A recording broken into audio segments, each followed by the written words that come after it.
Brother lads, welcome back to the Cossy Arsenal podcast. My name is Cossy. Welcome back to a brand new video. This is the latest Arsenal news and transfer news as well. Mikel Arteta has chosen Mikel Merino as the next midfield signing for Arsenal, and according to reports, the two have had personal conversations over phone call to confirm that Mikel Merino also wants Arsenal as well. We're going to be diving into the latest on this story. The Athletic are reporting that Mikel Merino is now number one priority over Kimmich, over Onana, and over João Neves to sign for Arsenal in midfield, and that means that if he comes in, Thomas Partey is going to be leaving. But who is Mikel Merino? What does he do? What does he bring to Arsenal? And why is Mikel Arteta obsessed with him? Hit the like button, subscribe to the channel as well. This is your latest on Mikel Merino. Now, in terms of his profile, as he is a Spanish international player who plays for Real Sociedad, he plays for Spain as well at the Euros currently. He plays in that number 8 position, or what you would call a CM, and predominantly for Real Sociedad, he's played there behind or in front of Martin Zubimendi. So in that midfield, they played with Martin Zubimendi as the 6 and Mikel Merino as the 8. However, at times he can also play in that DM role, in that number 6 role, and that is one of the things that Mikel Arteta would get from him, such kind of versatility.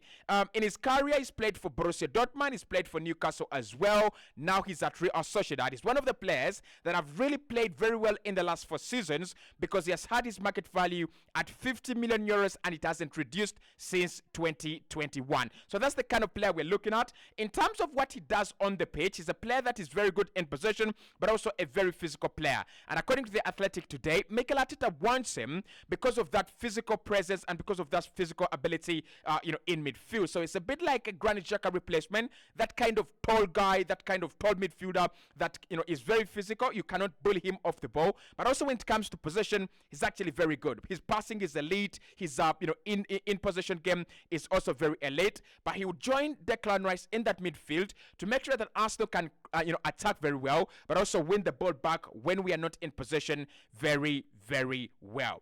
So, what do we know about this deal? What do we know about this signing? What is going on? Why is Mikel Arteta making him top priority? And what have Arsenal done so far? Now, I would start off with reports in Spain saying that Mikel Arteta and Mikel Merino have had a phone call.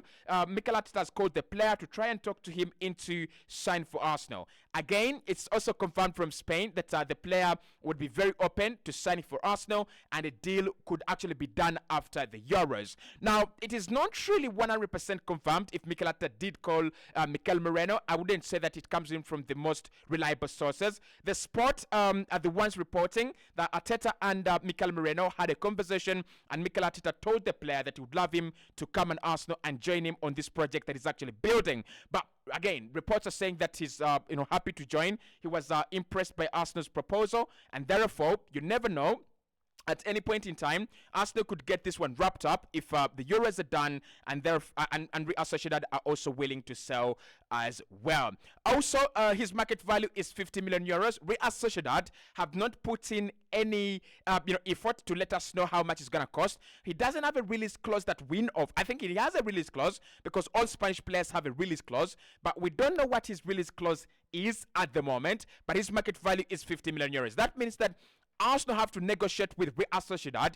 If they want to sell, it's going to be a little bit, cheaper than that 50 million euros. He's 28 years of age. I wouldn't expect Arsenal to spend 50 million euros. That's around 42 million pounds on a 28-year-old midfielder. So I think he could cost Arsenal around 35 million euros to around million pounds to 40 million pounds, around that. That is what we are looking for.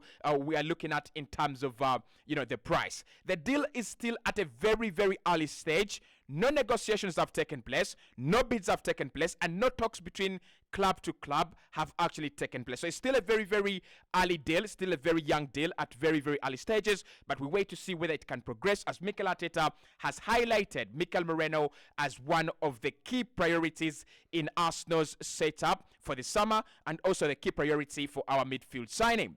Now, Mikel Merino signed for Arsenal means the following things. One, it means that Thomas Partey leaves this summer. It also means that we don't get to sign, Joshua Kimmich. It means we don't get to sign Onana. It means we don't get to sign Eze, and it means that we don't get to sign. We get to see Declan Rice playing in the number 6, and that's what I want us to talk about. What changes do we get to see when Mikel Merino comes in? And probably this is why Mikel Arteta would actually want to see him in this Arsenal team. So because he's that physical player and that physical midfielder, Mikel Arteta might not be looking for a Thomas Partey like for like. When you look at the players that we are linked with, yes, Onana is good, physical, he's got the legs, he's young, he's a little bit bullish as well. But when you think about all the players Arsenal linked with to replace Thomas Partey, they're not necessarily a new Thomas Partey. For example, Martin Zubimendi is very far away from Thomas Partey's physicality. Joshua Kimmich is physical, yes, but when you think about his game, again, he's closer to Jorginho rather than Thomas Partey. So what Mikel Arteta is actually looking for on the market, he's looking for players that are brave enough and very good in possession to pick up and build up play right from the deeper areas. He's not necessarily, worried about the defensive midfield position. He's actually, worried about ball progression, because I think with defending, we are building a defense that is going to have around 4 centre backs or even 5 centre backs on the pitch. So Mikel is not really worried about what if we don't have the ball. He's more worried about how do we take care of the ball? How do we keep the ball? How do we keep possession? And that's why a player like Mikel Merino is 100% linked with Arsenal. And that's why I believe in this story. I think Mikel is looking for a new midfielder that can replace a bit of what Granit Xhaka did, so that you can have that Granit Xhaka element, the Declan Rice element, and then the Martin Odegaard element as well. So, first question, does he replace Thomas Partey well? In my opinion, no. I don't think Arsenal would have made the right decision to replace Thomas Partey with Mikel Merino. Him coming in doesn't make him the right replacement of Thomas Partey. It means that Rice is going to peel off into the number 6, and then Mikel Merino is going to peel off into the number 8. So we will be seeing a midfield of Mikel Merino, Declan Rice, and Martin Odegaard. That is a no for me, and this is why. I think we have already seen a lot of satanic ball from Mikel Arteta and Pep Guardiola. We don't need to see a lot of Satan ball. So when you have Mikel Merino and you have Declan Rice, you have two things here. You have two players that pass the ball sideways a lot, and you have two players that their primary role and their primary concern is how do you keep possession all the time. You've seen it with Declan Rice, you've seen it with Mikel Merino as well. Their primary concern is how do you keep the ball. So they will be passing sideways. As long as Arsenal are in possession, for them, they don't mind. Now, I don't like Declan Rice's idea of the number 6. I don't want him in that position. I don't get entertained, but also I don't think Arsenal will get the best out of him while he plays into the number 6. I've seen him as the number 8 for Arsenal, and I think it works. And I think don't fix it if it is not broken. Declan Rice should play as number 8 for Arsenal. He's got the legs to drive. He's got the ability and the courage to drive the ball from these midfield areas into the final third. I prefer him there. I prefer Rice there rather than him sitting at the best of the midfield and sprinkling sideways passes. Mikel Merino as well as a player. Yes, he's got that bit of experience, physical as well, and he's got the technical ability, by the way, to play in the number 8. But he's a Spanish number 8, and what do Spanish number 8s do? They will do some, groundbreaking passes, but he's not a Pedri. He's not a Fabian Ruiz. So you don't expect him to be on the ball like Dani Olmo and break through the lines. He's actually not doing that. He's actually sitting in this midfield and he's making sure that he's passing easy passes, average passes, sideways passes, making sure that Arsenal don't lose possession.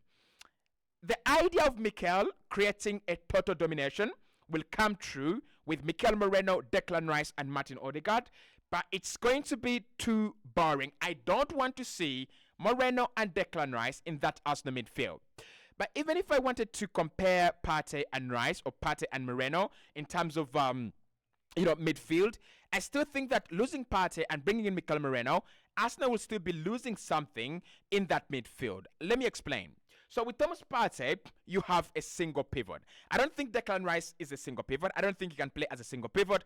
I think the reason that's why Mikel is desperate to add a physical midfielder to Declan Rice, he knows that Declan is not good as a single pivot. He knows that Declan Rice is not okay playing alone in that midfield. So he wants to add another player, like a bit of Xhaka, someone that has got the defensive abilities, of a Mikel Merino. He wins the ball back a lot of the time many times than many people would actually expect, and I think that's the reason he's trying to create a combined pivot that has got the ability to attack together and has got the ability to defend together, rather than a Thomas Partey single pivot where we've seen Declan Rice push up and where we have seen Odegaard also push up, trusting Thomas Partey to take care of the defensive duties in that midfield. So yeah, I think he would be a good player, but I also think that Arsenal could do better than him. Now, if he signs, we don't get Kimmich. If he signs, we don't get Onana.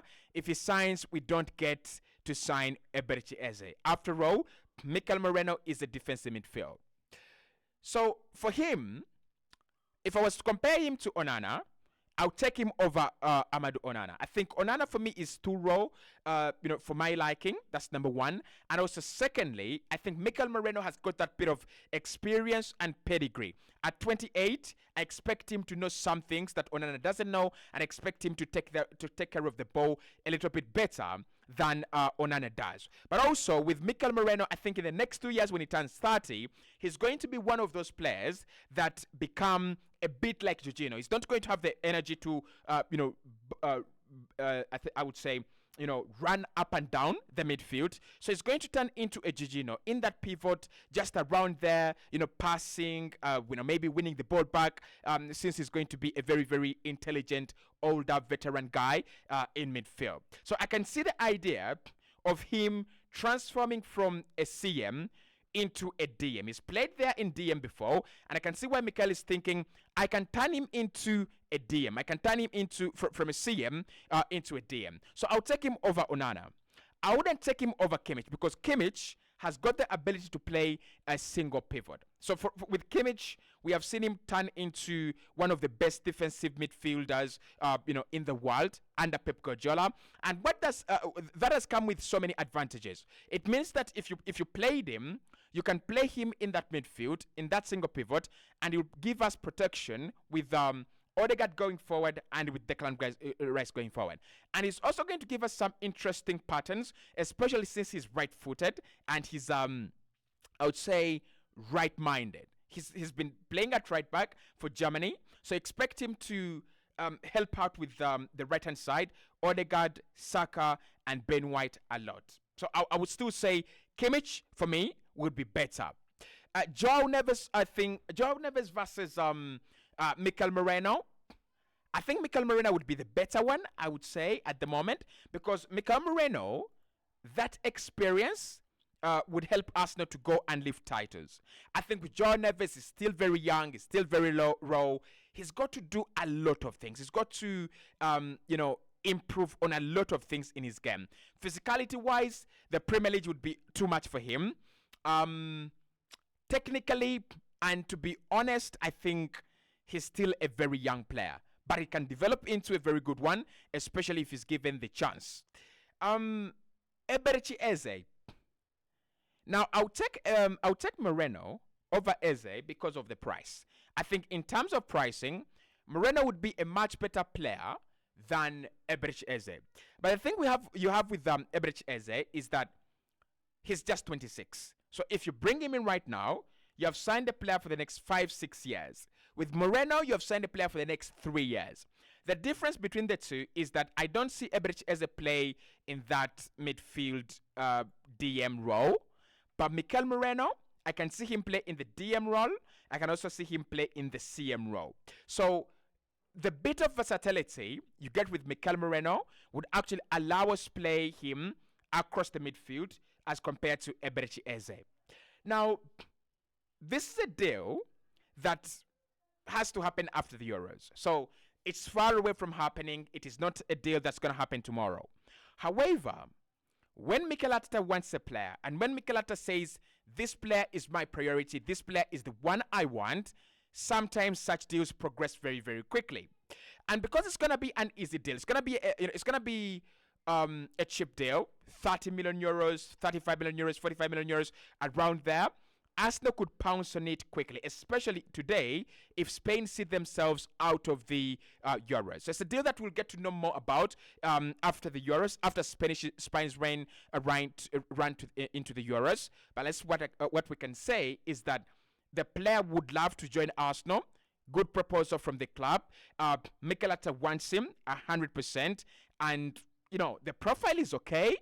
Midfield, DM, stroke CM.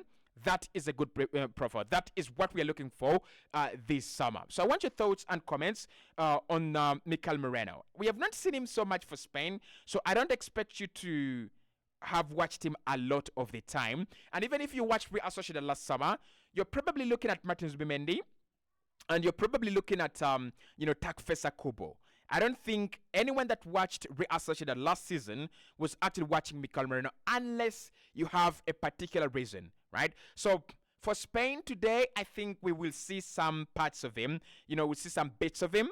But if we don't, then most probably we're going to sign him. As fans, we're just going to look at his clips at Real Sociedad last season. But it's the player that Mikel wants, and therefore we've got to find out what this guy is all about.